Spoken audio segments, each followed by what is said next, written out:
Welcome to Making Connections, a WMMT series on diversifying our future. Many waterways throughout central Appalachia are affected by something called acid mine drainage, which can color them bright orange and choke out aquatic life. But one community in West Virginia took it upon themselves to try to figure out how to deal with this issue in their creek. WMMT's Parker Hobson has this story. Deep in the woods above Morris Creek, near the town of Montgomery, West Virginia, Mike King stood ankle-deep in a pond full of bright orange muck. This muck wasn't natural, but Mike was happy to see it. This is what we're catching. This is iron, and that's how fast we're dropping it in this pond right here. Before, it would have to gradually seep all the way through here, and it would go all the way down to the bottom, but we're catching it here. Mike was working on a homemade method of catching acid mine drainage, or AMD for short, before it could enter Morris Creek, the stream which names Mike's community and flows past his house. AMD is highly acidic water, contaminated with large amounts of trace metals, including iron and aluminum. AMD comes out of openings to particular kinds of coal mines, and as this water leaves the mine and hits the open atmosphere, it starts to lose that high acidity, causing the trace metals to gradually drop out along the length of a stream, turning the water and the stream bed bright orange, just like this pond. The orange you see is the iron falling out. If you look at that orange, it's about this thick, and it just smothers everything. Nasty, huh? If left unchecked, enough acid mine drainage can choke out much of the life in a stream. And as Eddie Gray told me, this was the case in Morris Creek for decades, the fault of several openings to old abandoned mine works, constantly discharging polluted water into the creek. Waterways polluted with AMD are familiar sights in many coal mining regions, but starting around 2001, Eddie, Mike, and others in their community decided to take their orange, lifeless creek into their own hands. You know, Mike and I both grew up here on this watershed as kids, and when we were kids at a very young age, they were crayfish and other things in the stream. You know, as a kid, we played in creek and caught bait for fishing in the river and things like that. And then shortly after that, when effects of the AMD started to play havoc on the stream, then that aquatic life ceased to exist. So now, being a little older and having kids of our own, my grandkids of his own, so we wanted to make an effort to try to restore that to the way it was when we were kids. That's kind of where it started. It started over there at that table. Wanda King, Mike's wife, was involved in the effort to clean Morris Creek from the beginning. My kids grew up, the water was orange, and they didn't know it wasn't supposed to be. That's a problem. The more we got into it, the more we saw the things that needed done and needed addressed, and that's how it expanded. Meeting around Mike and Wanda's kitchen table, a group of community members formed an organization called the Morris Creek Watershed Association, and through it, they started applying for grants from agencies and programs, and began organizing volunteer help from the community. They learned there is no one definitive way to deal with AMD, but instead of declaring the problem unsolvable, they embraced the challenge of figuring out how to clean their creek.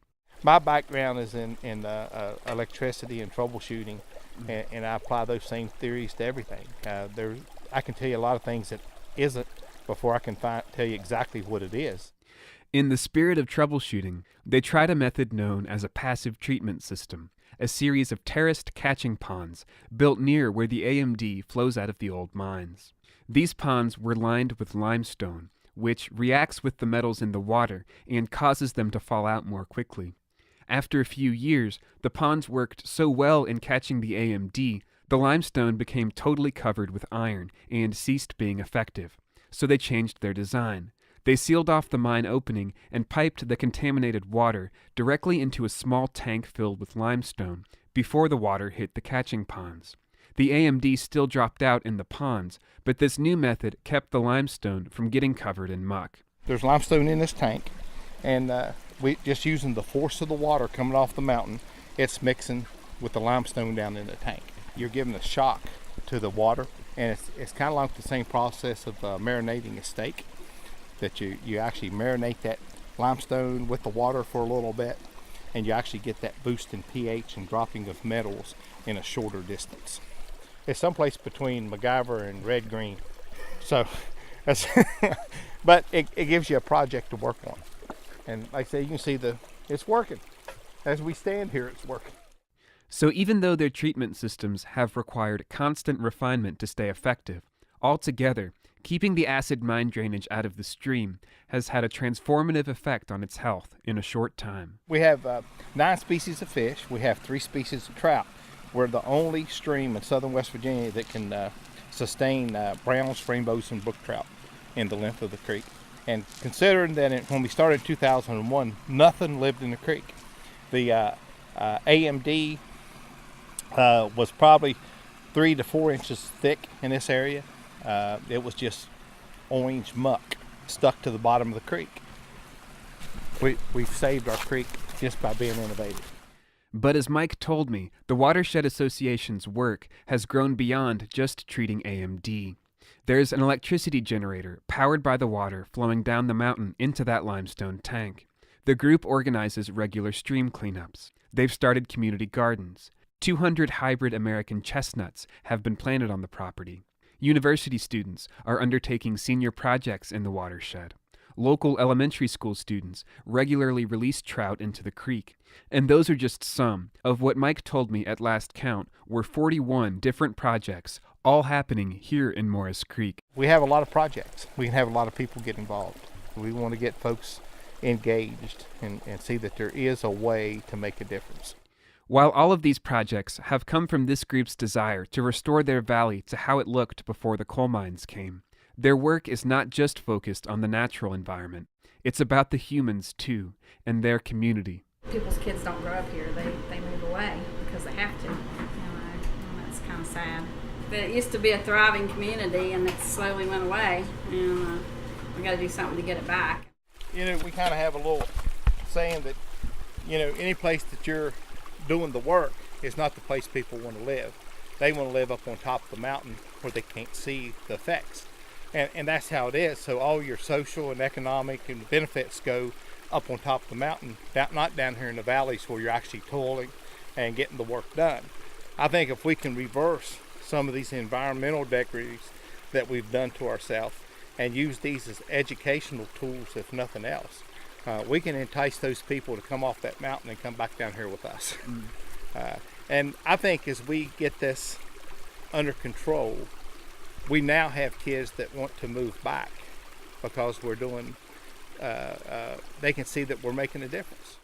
Wanda feels that in just a few years, their work has helped change perceptions of how people in their community see their home.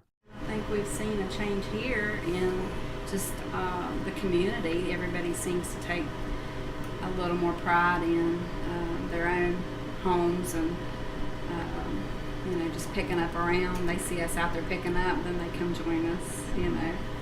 A lot of people are excited to see fish back in the creek. They can remember growing up and it was dead, and they're like, oh, there goes trout. So everybody's excited about that.